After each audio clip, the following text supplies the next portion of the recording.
Cleanliness brings healthiness. Don't say I am alone, because God is always with you.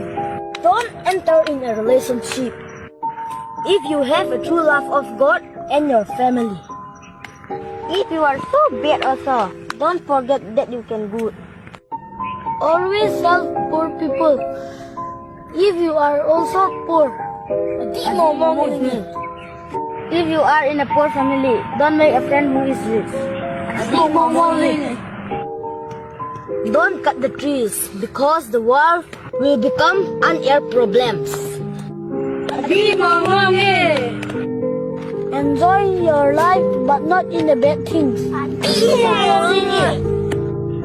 Don't afraid in the darkness because the Lord of light is standing with us. Respect God and your family.